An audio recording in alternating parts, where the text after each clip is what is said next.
Magandang hapon sa ating lahat, mga ka-BJ, mga ka-farmers, Luzon, Visayas, Mindanao. Nandito po tayo ngayon sa aking ampalaya. Variety ng ating ampalaya, Galaxy F1. Yan na po mga ka-BJ, may ma-harvest na po mga ka-BJ. Ito mga ka-BJ. Para mga next day, pwede na po tayo mag-harvest nito.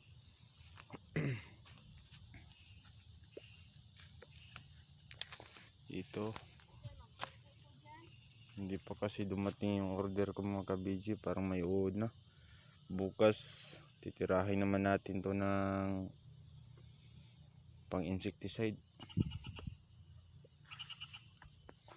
Parang hindi na to pwede, dami ng injector, tagal dumating yung order ko na fruit fly attractant. Ito mga ka-BJ, may ano ng uod.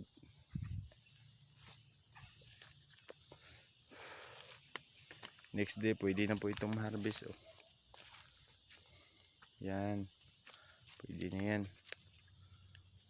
Dami ng mga malalaki.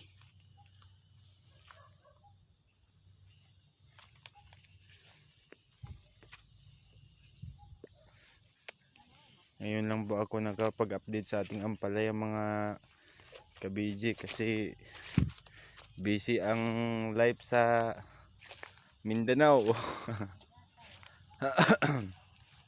Yan, may sumasabit na. Pero pa yan, ang kanyang mga talbos parang okay naman mga ka-BJ. Hindi pa tayo pwedeng mag ano ng abono nito, magpakain ng abono. Yan, pwede na to, malalaki na. Yan, tuloy-tuloy ang bunga. Bakit ang Galaxy F1 ganito ang kanyang bunga? Iba, pero ang iba hindi naman. Yan mga ka-BJ.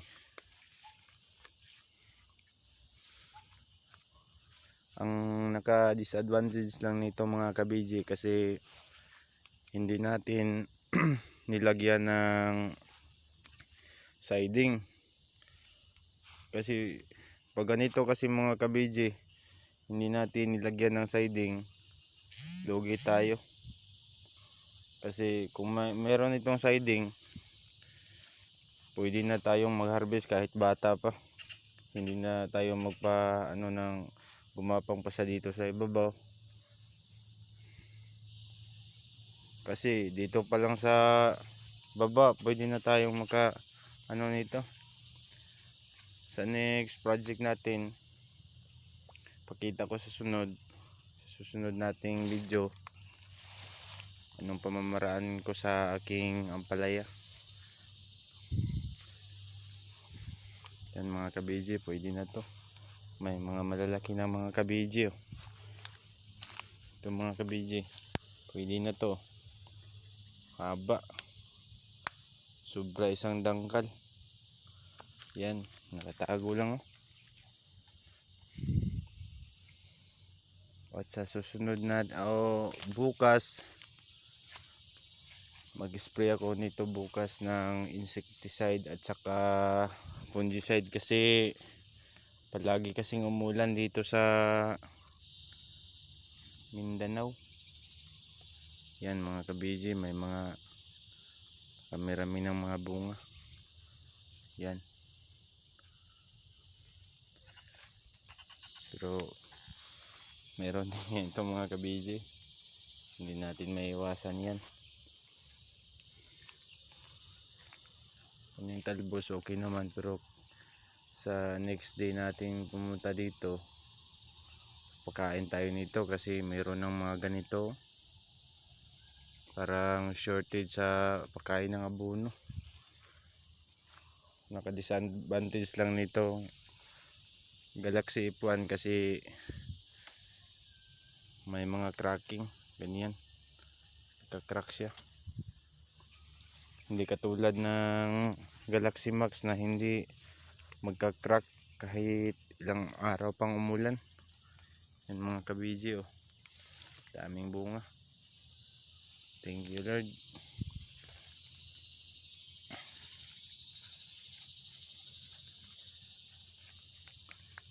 At may barako din sa aking pananim mga kabiji. Ito, may isang puno ito na namarako, pero inaano ko lang, baka makaya pa natin ito. So wala namang problema sa barako, natural lang yan. Pag pinapakain natin to ng abono, may posibilidad pa na maano to.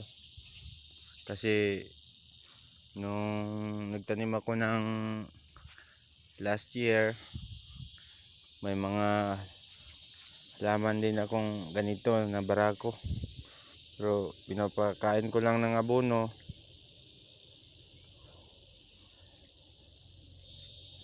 Doon na ano na siya, bumalik siya sa dati niyang ano, wala yung talbos na ganito, yung lumiliit yung talbos niya.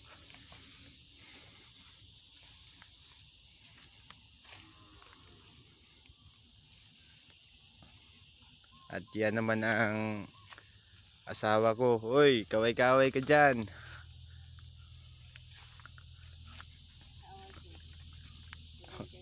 May pispan pa ako dito mga kabidyo. Daming isda, oh. Anak ng ano, tawag dito sa amin, baki, sa Tagalog palaka. Yan, kulang sa pagkain ng abono mga kabidyo kasi ang busy ko ngayon mga kabidyo. May iba pa nga ako dito, wala pang ano, ganito lang kasi nawa ko, ito lang nilagay ko. May iba pa kasing tanim ko dito na hindi ko na paakyat kasi sobrang busy. Yan, palaya, yan na, gumapang na mga kabidyo, tataba naman na, pa naman. Yan, nandun pa sa taas, dami pa namang bunga nito.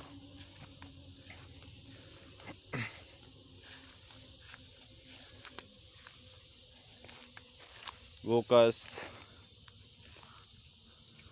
update lang kayo sa akin kasi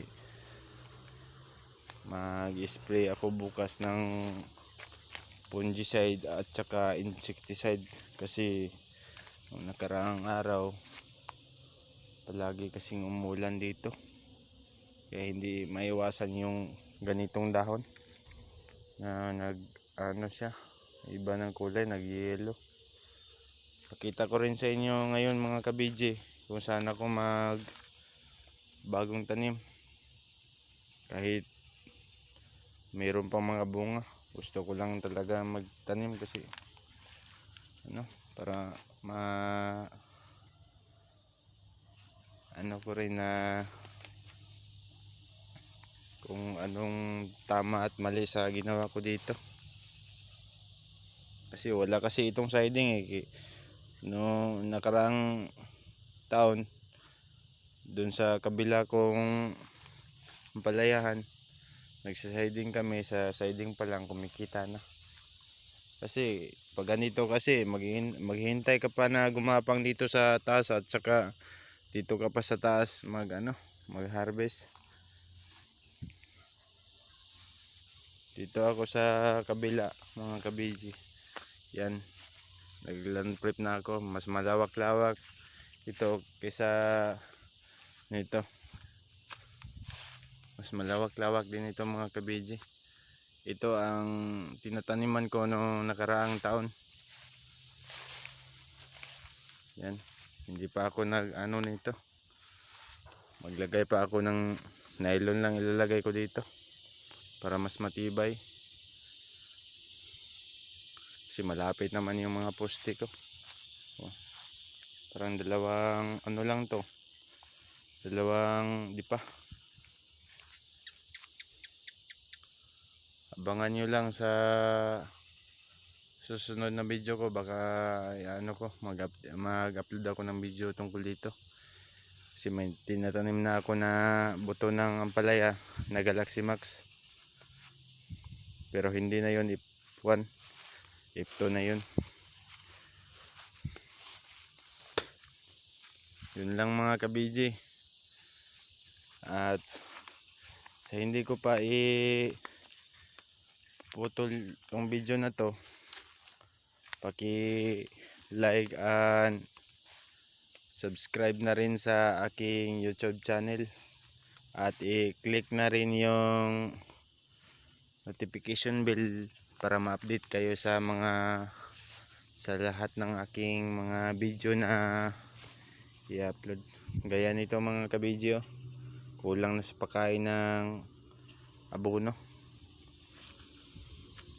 Baka sa anong araw ngayon, Huwebes, bukas mag-spray ako kasi kahapon nag-harvest kami nito. Bukas mag-spray ako. Pagkatapos ng spray, pakain din ako ng abono kasi dami-dami rin ng mga bunga eh. Ito, yan, ito, yan, dami-dami rin oh. May mga bago pa. Yan, yan pa oh. Dami. Maganda naman yung kanyang talbos.